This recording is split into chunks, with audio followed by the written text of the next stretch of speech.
Bismillahirrahmanirrahim.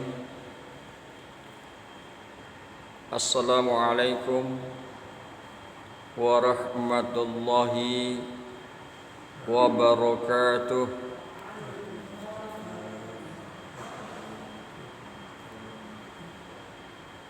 Pembahasan kita pagi hari ini yakni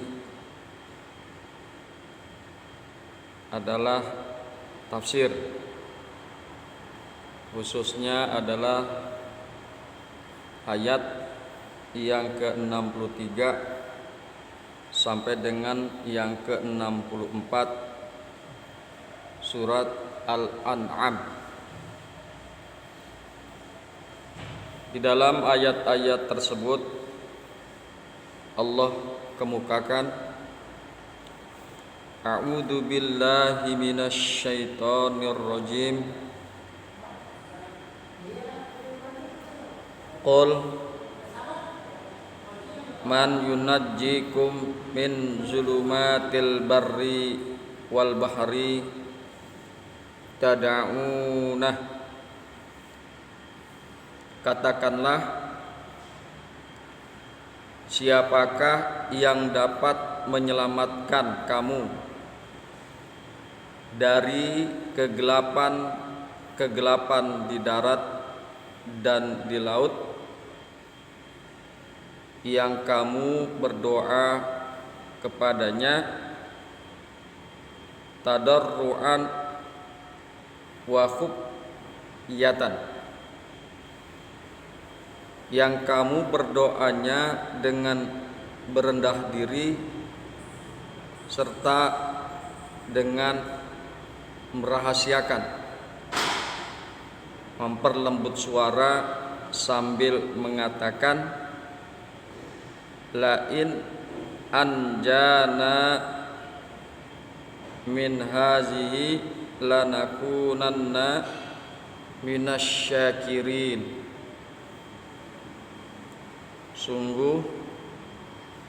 Sesungguhnya jika Dia telah menyelamatkan kami dari ini, pastilah kami menjadi orang-orang yang bersyukur. Qulillahu yunajjikum minha wa min kulli karbin. Katakanlah, Allah yang menyelamatkan kalian, Allah yang menyelamatkan kamu darinya dan dari segala macam kesusahan. Summa antum tusyrikun. Kemudian kamu mempersekutukannya. Kemudian kalian mempersekutukannya. Itulah kira-kira terjemahan daripada Al-An'am ayat yang ke-63 sampai dengan ayat yang ke-64. Hadirin yang berbahagia, hamba-hamba Allah yang mudah-mudahan selalu dirahmati oleh Allah Subhanahu wa ta'ala, bahwa ayat ini menggambarkan gejolak jiwa manusia, lebih-lebih yang durhaka. Pada saat berada dalam kesulitan yang diistilahkan oleh ayat ini dengan kegelapan, dengan zulumat, dia mendekat kepada Allah, bermohon kepadanya disertai dengan janji taat dan patuh. Tetapi begitu kesulitan teratasi, dia lupa janji-janjinya, bahkan dia kembali durhaka. Ini juga sering kita jumpai pada masa-masa sekarang ini. Giliran susah dia meminta-minta kepada Allah, bermohon agar dilepaskan dari kesusahan tersebut dengan janji-janji untuk taat kepada Allah, ya, untuk selalu beribadah kepada Allah. Namun ketika kesusahan tersebut dihilangkan oleh Allah Subhanahu wa taala, diangkat oleh Allah Subhanahu wa taala, dia melupakan janji-janji tersebut. Dia tidak taat kepada Allah, juga tidak melakukan ibadah kepada Allah. Itulah jiwa-jiwa yang durhaka kepada Allah Subhanahu wa taala. Hadirin yang berbahagia, hamba-hamba Allah yang mudah-mudahan selalu dirahmati oleh Allah Subhanahu wa taala. Kemudian marilah sama-sama kita akan coba mengkaji ayat-ayat tersebut melalui tafsir Jalalain. A'udzu billahi minasy syaithanir rajim. Qul ya Muhammadu li ahli Makkah. Katakanlah hai Muhammad kepada ahli Makkah. Jadi yang dibicarakan ini adalah mereka penduduk kota Mekah saat itu. Ya Muhammad, katakanlah kepada ahli Mekah, man yunajjikum min zulumatil barri wal bahri. Siapakah yang dapat menyelamatkan kamu dari bencana di darat dan di laut? Ahwalihima fi asfarikum, dari ketakutan di keduanya, dari ketakutan di darat dan di laut, fi asfarikum, dalam perjalanan kalian. Siapakah yang akan menyelamatkan kalian dari bencana-bencana di daratan maupun bencana di lautan? Jadi zulumat di sini adalah bukan artinya kegelapan, bukan hanya kegelapan saja. Hadirin yang berbahagia, hamba-hamba Allah yang mudah-mudahan selalu dirahmati oleh Allah Subhanahu wa taala. Perhatikan kata zulumat di dalam ayat ini, man yunajjikum min zulumat. Perhatikan kata-kata zulumat. Kata zulumat yang berarti kegelapan dalam ayat ini tidak harus dipahami dalam arti lawan cahaya. Cahaya itu adalah terang, terang benderang, zulumat adalah gelap. Tidak harus diartikan seperti itu makna zulumat di sini. Atau tidak harus diartikan di waktu malam. Hadirin yang berbahagia, hamba-hamba Allah yang mudah-mudahan selalu dirahmati oleh Allah Subhanahu wa taala. Memang kesulitan yang terjadi di waktu malam biasanya lebih berat dan mencekam daripada yang terjadi di siang hari. Karena malam itu suasana gelap, gelap gulita. Siang hari itu cahaya, terang. Sehingga dirasa dibandingkan dengan kesulitan di siang hari, maka kesulitan di malam hari itu terasa lebih berat. Contoh saja, berjalan saja berjalan di siang hari maka lebih mudah kita lalui tinimbang berjalan di malam hari.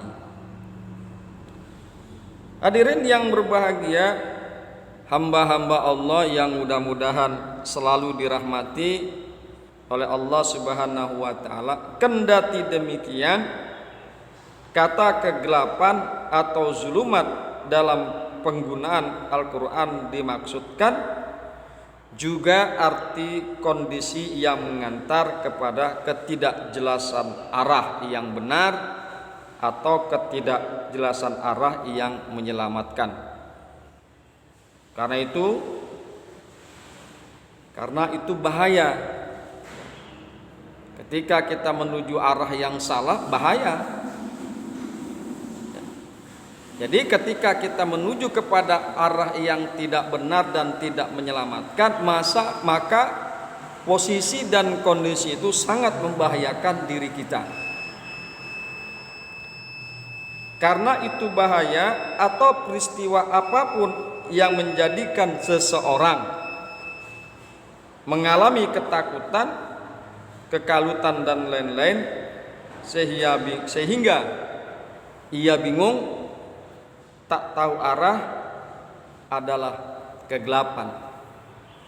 Yang demikian itu ketakutan, kekacauan, kebingungan, kekalutan, maka masuk dalam kategori menurut ayat ini adalah zulumat, yaitu kegelapan. Hadirin yang berbahagia, hamba-hamba Allah yang mudah-mudahan selalu dirahmati oleh Allah Subhanahu wa taala. Man yunajjikum min zulumatil barri wal bahri. Siapakah yang dapat menyelamatkan kalian dari kegelapan, dari bencana di darat dan di laut? Hina tada'unahu tadarruan, ketika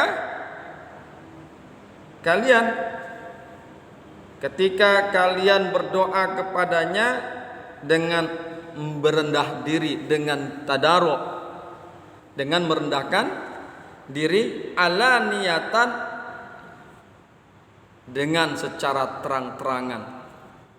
Kalian berdoa dengan merendahkan diri, memohon. Diri ini tidak ada daya dan upaya, kalian sadar itu.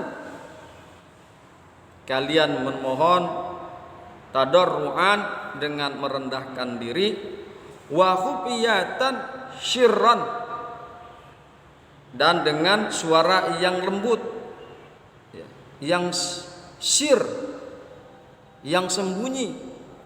Kalian merendahkan diri dan memohon dengan suara yang lembut, dengan merintih. Taquluna, kalian mengatakan, lain anjaitana min hadhihi lanakunanna minasyakirin. Sesungguhnya jika Engkau menyelamatkan kami dari bencana ini, lanakunanna minasyakirin, tentulah kami menjadi orang-orang yang bersyukur. Itulah doa kalian ketika kalian dalam keadaan kebingungan, kesusahan, kekalutan dan ketakutan di daratan dan di lautan. Lain lamu qasamin. Jadi menurut Imam Jalaluddin, lamnya di sini lamnya adalah lam qasam, lam sumpah. Sungguh jika, sungguh jika engkau menyelamatkan kami, anjaitana, menyelamatkan kami. Wa fi qiraatin anjana ayillahu. Nah, di dalam satu qiraat ada yang membacanya anjana, ada juga yang membaca anjaitana.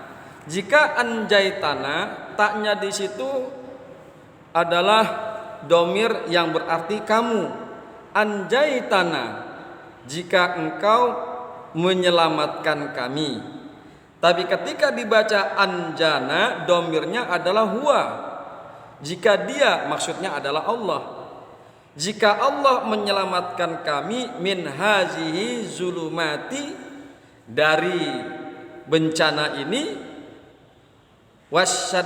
wassadaidi, dan dari kerepotan-kerepotan ini, lanakunanna minasyakirin, sungguh kami menjadi orang-orang yang bersyukur, al-mu'minin, sungguh kami menjadi orang-orang yang beriman kepada engkau wahai Allah subhanahu wa ta'ala, jika engkau menyelamatkan kami.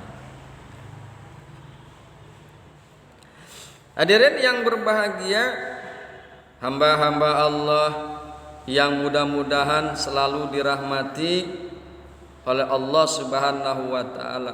Kemudian dilanjutkan dengan ayat berikutnya, yaitu Al-Maidah ayat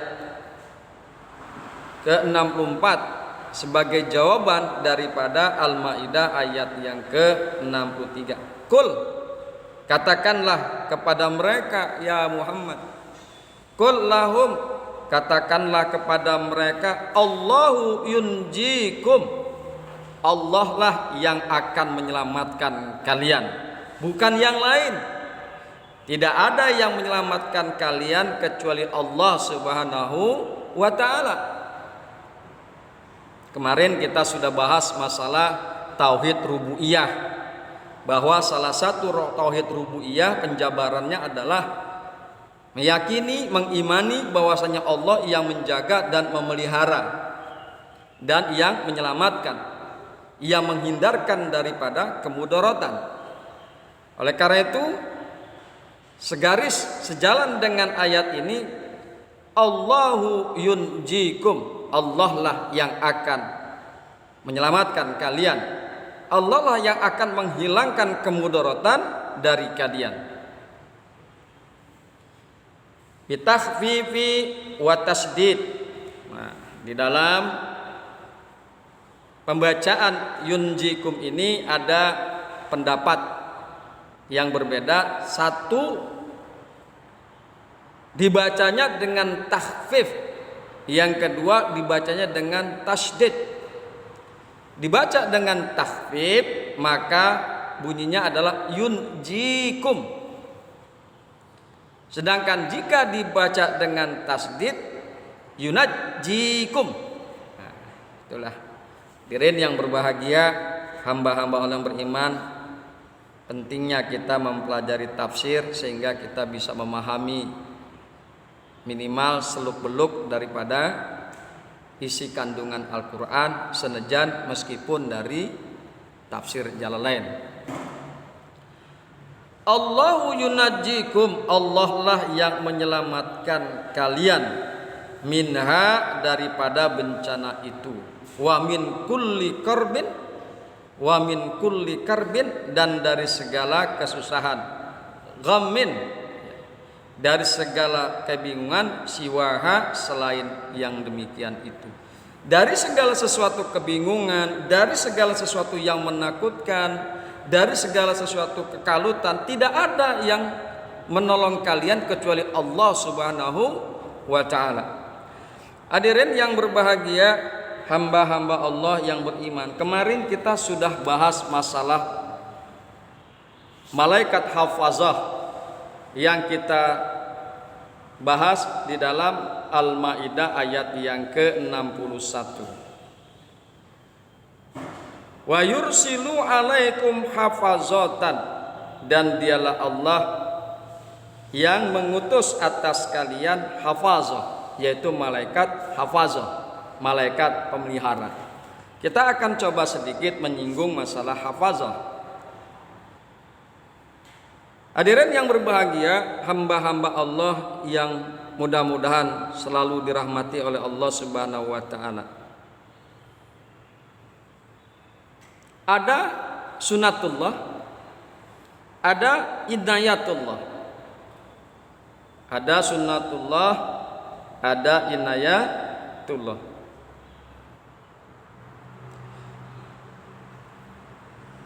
Jika ada kecelakaan, ini contoh, ini permisalan untuk mempermudah pandangan kita, wawasan kita, apa yang dimaksud dengan sunnatullah dan apa yang dimaksud dengan inayatullah.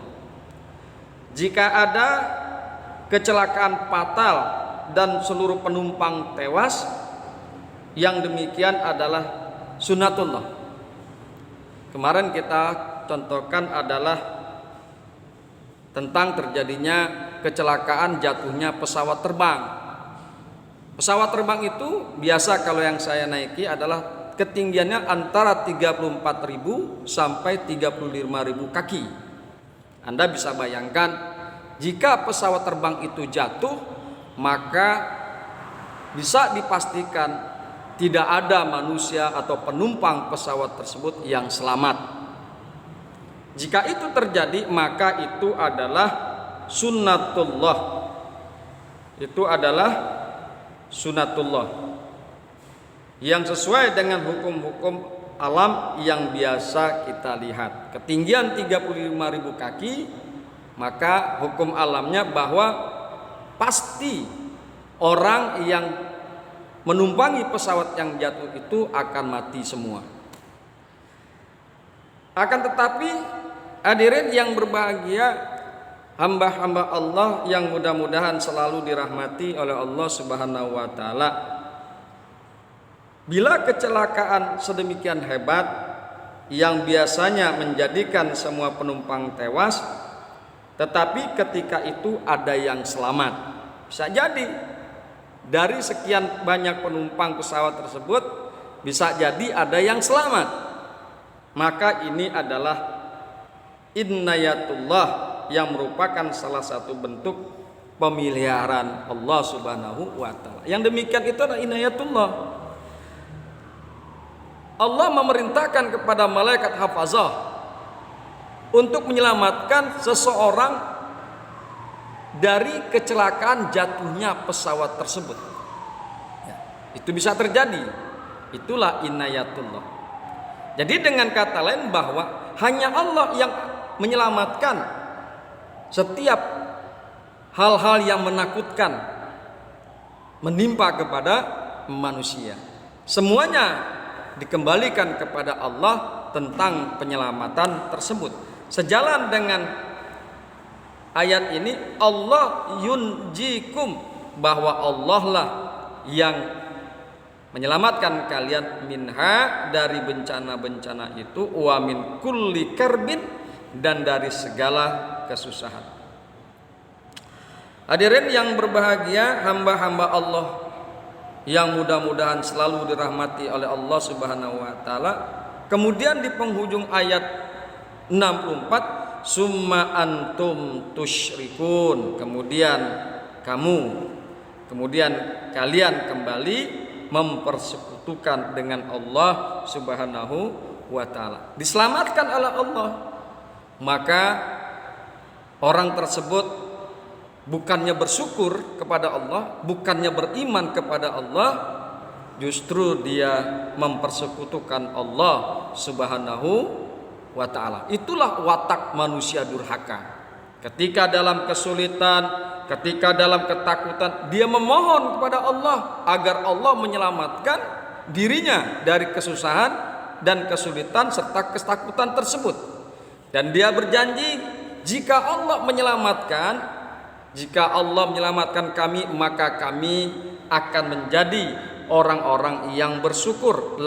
Lanakunanna minasyakirin, maka kami akan menjadi orang-orang yang beriman. La, dengan lamul qasam, sungguh kami akan menjadi orang-orang yang bersyukur, orang-orang yang beriman, kalau seandainya engkau, wahai Allah, menyelamatkan kami.